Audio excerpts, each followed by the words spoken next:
Your guiding light, a man, a legend, a way of life, a household name in all four corners of the world. Rush Limbaugh, and yet another excursion into broadcast excellence. All right, moving on here, ladies and gentlemen. I'll get back to Chuck Todd and his piece on the Rob Porter situation, but I just basically wanted to establish my, shall we say, paradigm on this. As I'm sorry, I'm not going to get sucked in to the drive-by narrative on this. There's something else happening out there that, to me, attention needs to be focused on, and people need to be made aware of it. Something very quietly is happening out there. It's not being touted. And it's a little bothersome that it isn't being touted. The Democrats are showing remarkable discipline here in not touting what is very quietly happening out there. And what is very quietly happening out there is that the Democrats are winning elections. They have recently begun to win elections. They are winning special elections. They are winning local and state elections. And they're not shouting about it. They're not being loud and boisterous and celebratory at all. They won another one. And the last 5 or 6 of these elections that they have won, one was in Missouri, they're flipping Republican seats. The election they won yesterday was in a district that Trump won by 8 percentage points in 2016. This has happened about 15, 16 times in the last 6 months, that the Democrats have won elections and in many of them have flipped seats occupied by Republicans. This is not anything to do with the resignations from Congress of all these Republican committee chairmen. That's another story itself. The Democrats and the drive-bys are not doing their Tarzan route of pounding their chests and say, look at us. It's happening under the radar. And for them, I'm telling you, it requires a lot of discipline to stay silent while this happens, because you know they want to brag about it, and you know that they want to point to it. The Democrat voter base, the quote-unquote resistance voter base, it is very motivated. They are fueled by raw hatred, combined with paranoid disappointment and inexplicable rage. And these very motivated, fueled by hatred, filled with rage, Democrat voters are getting a ton of money to help them in local campaigns. And it's not being reported much because they're trying to keep this on the down low. For the very reason that it's happening. You don't know. Except those of you who live and are voting in these elections, and you know the results, but outside the precinct, per se, there's hardly any news about this. And even when there is, it's not reflected as important. It's just being reported as perfunctory, and it's just another news story today. And the Democrat won an election, flipped a Republican seat, and they let it go. Now, the reason I'm bringing this up is because, ladies and gentlemen, there is no way that any Democrat should be winning any election now. There is no way under the sun the Democrats ought to be winning a single election. With the economy alone, with the tax cuts alone, there is no reason for the Democrats to be winning any elections. And yet they are all of a sudden. Through most of last year, they were losing elections left and right, just like they were from 2010 on. This is a massive, and it's apparently to date, very successful grassroots effort that is being funded by George Soros, primarily, but there are others. This, I think, if you want to know the truth, is Russian meddling. Russian socialist worldwide meddling. This is Russian interference in our elections. And yesterday we had all these intelligence chiefs, and they were all testifying, and they all assured us that, oh yeah, the Russians interfered and they're going to keep interfering. I don't think that is news, ladies and gentlemen. The Russians interfering in America, the Russians interfering in elections, it's old news. You only think it's new news because they've only started reporting it since they tried to make it look like it helped Trump. The Russians have succeeded in taking over I don't know how many faculty lounges at major American institutions of so-called higher learning. These are avowed socialists, proudly public about it. You go onto any college campus, ask the students, the millennials, 70% proudly say they're socialist. They don't know what it means. They haven't been taught the actual definition of socialism. To them, socialism is simply everybody caring about everybody and everybody being treated equally with no discrimination and total sustainability. That's what it is to them. And, of course, the government's the giant referee, making sure that people mistreated are taken care of, and the people doing the mistreating are punished. But economic, they haven't the slightest idea what it means. And this effort is not new, and it is being funded here by George Soros and many others. I can't conclusively prove that there's election fraud or cheating going on, but with these people involved and with the socialist intervention here, and make no mistake, the Soviet Union did its level best to influence life in America in every walk, every school, every church. The attack, the assault on religion in this country today has roots in communism. In communism, there is no God other than the state. There is no religion other than the party. And any threat, any competitor has got to be destroyed. Christianity is on the chopping block. This is Soviet/Russian interference, and it's happening in spades. Just recently, Harvard University accepted an offering of official papers from none other than Angela Davis. Now, I realize that many of you in this audience might be a bit young to know who Angela Davis was. Students for Democrat Society, a well-known African-American activist and an avowed communist. And Harvard has proudly accepted her papers and is proud to be the repository for her papers. She has run for office in the United States under the Communist Party USA. And one of the things that has been proven in her papers is that the Communist Party USA was entirely funded and created by the Soviet Union. So all of this panic talk about Russian interference in our elections, how about Russian interference in our country at large? It's been happening all of my life and before that.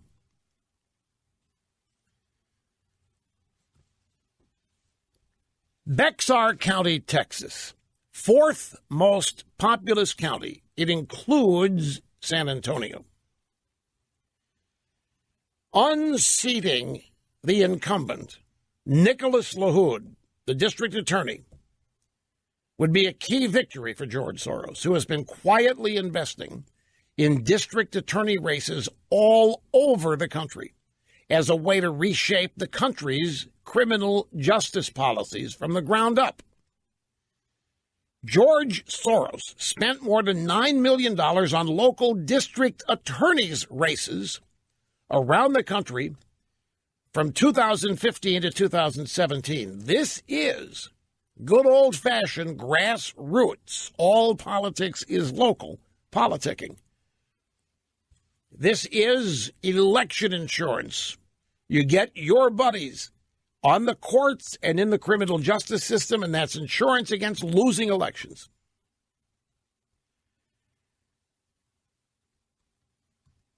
Bexar County, Texas, George Soros is trying and succeeding in determining who wins the DA race. Can you imagine what he's doing in congressional races and statewide legislative races? The Daily Caller has a story about this flooding that is happening in Bexar County, Texas. They might pronounce it Bexar, I'm not sure. Soros has spent just under $70,000 backing a primary challenge to the current district attorney, Nicholas LaHood. 70 grand, that doesn't sound like a lot of money. This is a county DA's race. These people spend $1,500 on their campaigns. $70,000, according to campaign finance documents. LaHood's a Democrat, don't misunderstand, but this guy opposes sanctuary cities. He supports Texas Governor Greg Abbott's crackdown on cities that defy federal immigration laws. So even though he's a Democrat, he's got to go. George Soros is targeting any elected official that is opposed to immigration reform, opposed to sanctuary cities, and he's funding their opponents. One of the mailers attacking the incumbent DA, Nicholas LaHood, accuses him of being a bigot, a racist, and Islamophobic, and it's both in English and Spanish. LaHood fought back by displaying the mailer in one of his own campaign ads and accused Soros of trying to buy his seat. Point is, they're winning elections, and it's happening very quietly, and nobody is singing songs of joy about it, so people aren't alarmed. But with all of the money the Republican National Committee is raising, compared to the practically zil the Democrat National Committee is raising, this ought not be happening. There ought not be any Democrat winning significant elections right now, not in the slightest. And yet it's happening. I thought you needed to know. Got to take a quick time out. We'll be back after this. Don't go away. All right, a couple of stories here to illustrate why I'm a little ticked off about this. This need not be happening. And I hope that there's not a whole lot of reliance. Trump's going to handle it. Trump will do it. Nothing replaces grassroots efforts in terms of registering and getting voters out, and especially in this climate where we've got a rebounding economy like we haven't seen since the 1980s, folks. Some might say we saw vestiges of it for periods of time in the 1990s. Fine, if you want to use that. It's been a long time. Massive improvements, great changes taken. Democrats ought not be winning a single thing out there, and particularly on the area of immigration and sanctuary cities and violating federal law. And yet they are. Here's backup from a story we had yesterday on the Morning Consult poll. Republicans have now overtaken Democrats on the generic congressional ballot for the first time since last April. Do you remember in December the drive-bys basically unable to contain themselves with glee and joy because the Democrats were ahead in the generic ballot plus 15. And that went a long way toward convincing them that they had already won the 2018 midterms. Plus 15 in the generic ballot. It was seen as an insurmountable lead. It was portrayed as a referendum on Trump. And the drive-bys are running around telling everybody, you see this generic ballot, people realize they've screwed up. People realize they made a mistake voting for Trump. People want to take a chance and take that vote back. People can't win. That's how the media was portraying it. And since the beginning of January, when this tax cut stuff talk started. The generic ballot has begun to improve ever so slowly for the Republicans. In the last 2 weeks, it has taken off. And that entire 15-point lead the Democrats had is gone. And now the Republicans are leading in the generic ballot. 39% preferring Republicans, 38% preferring Democrats. Uncertainty is high, 23%, but that, of course, comes down once you put names on the ballot. And it no longer becomes generic. And the shock poll follows a warning from Democrat Super PAC Priorities USA that Democratic focus on day-to-day news involving Trump is winnowing, meaning it's eating away at their advantages. And here is that story. McClatchy had the story. Democrats hitting red alert over Trump polling. And it's all true. The Morning Consult poll on the generic ballot is true. Chuck Schumer has been out there warning Democrats that Trump hatred and Trump opposition is not enough to win 2018 like they've all thought it would be.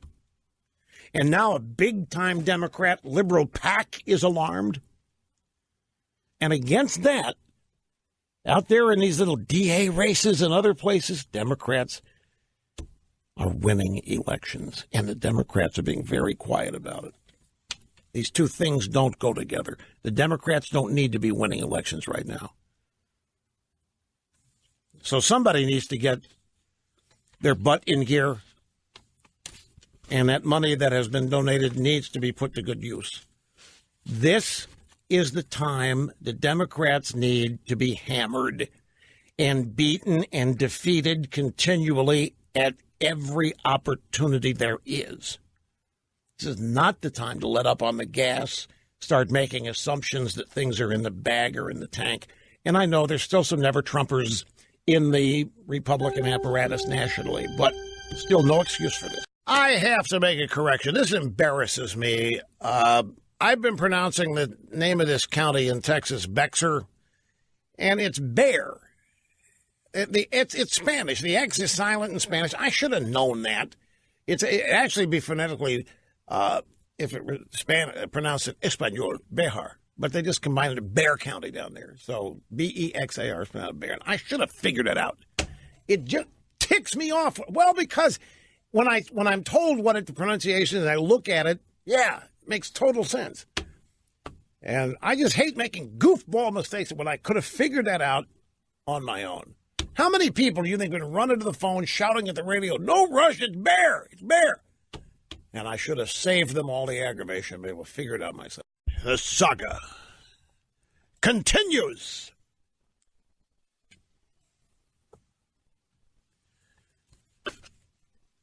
Meeting and surpassing all audience expectations every day. And back to the phones. Kathy in Parker, Arizona. I'm glad you waited. Great to have you here. Hi. Oh, it's great to be on, Rush. Thank you so much. This is awesome. This is awesome. I just want to let you know I've been listening to you on and off for the last 20 years or so, and I just have to thank you for keeping us so informed, especially the one that you just talked about today. I didn't realize that Democrats were quietly winning local elections. They are. That definitely concerns me. And they're doing a good job of keeping it on the down low, which means Republicans are not alarmed about it. I don't even know what's happening other than in the areas where the elections are taking place. The national Democrats are not crowing about it. They're not bragging about it. They're not talking about it. The drive-by media is not doing stories about it except local drive-bys. And that's where you find these stories. And if there is any reference to them in a national story, it's very tiny. It's almost like a purposeful, strategic effort here or idea to downplay these election results. Yeah, because it throws us off. And even though I'm in a very, very small town, I try to keep my my eyes on what's going on in our local elections and with our local people. And I just don't understand how people can look at this economy and look at everything that is happening that wouldn't be happening under a Democrat president. You have to find out what media they're watching. And I'm telling you, if all they watch is what we call the drive-by media, they don't know the country you know. They don't know the Donald Trump. They don't know the economy that you're being told. They think these tax cuts are going to be tax increases. That's what their media told them. And even when they get a tax cut, they're not going to realize it's for everybody. They're going to think they lucked out, and they're going to think most of their neighbors are getting tax increases. They're being misinformed, lied to, and you name it. And if they don't access anything other than mainstream media, they don't know what you know.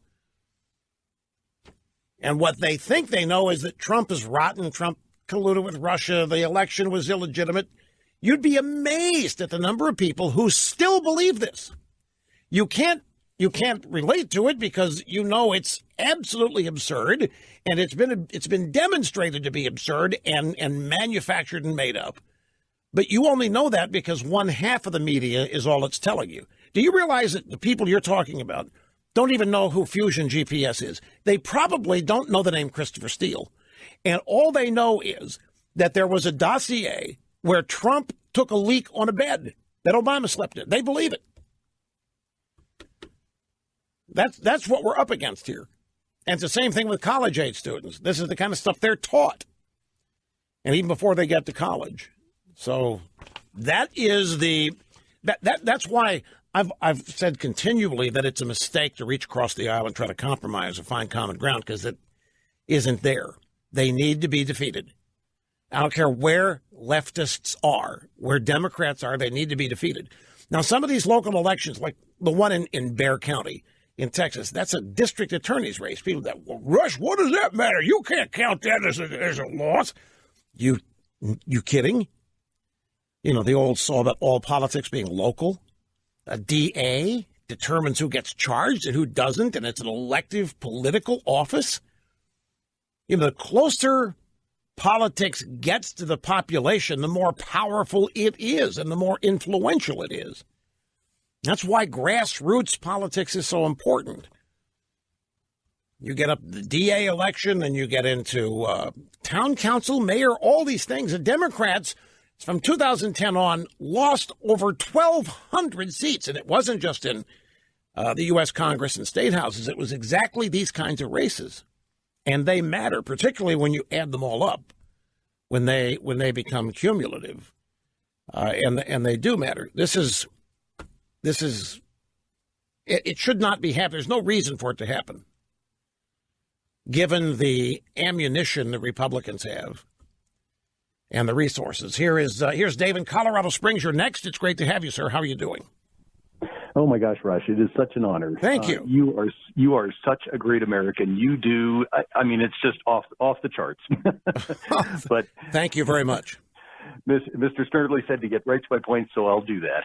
I agree with all your stuff on the Democrats winning the elections locally, and I think that's part of their strategy is to start low and start small and get going.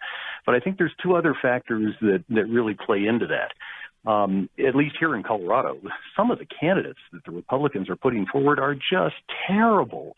Oh, they're nice people, and they have one or two nice ideas, but they're not going to win. For instance, our governor is going to be another Democrat. He's just any of the 5 or 10 candidates that we have running. They're nice people, but they're not going to win. None of them are charismatic and get there. So we need better candidates. Second thing is... Oh, wait a minute now. Wait a minute. Who's in charge of that? Okay. Who's in charge of who decides who's going to run? What if your Republicans in your governor race out there? I mean, they all want to run. Did somebody pick these people to run? Is somebody telling the others not to run in favor of one? I mean, who's in charge of this? There are some people that just decide to run, and then there's other people that the Colorado GOP pick or try to select. Right. So what do you do about the people outside the GOP who just decide they want to run? Well, you have to let them run. But as people, and I go to the state and county assemblies and things like that. But what if they're the duds that you're talking about? What if they're the duds that you're talking about? We have to hold our nose and vote for the one that might be the best.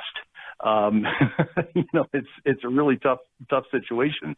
But we do get into situations where, like McConnell, who I really don't like, won't support senatorial candidates. And we had Darrell Glenn lose the election because of that.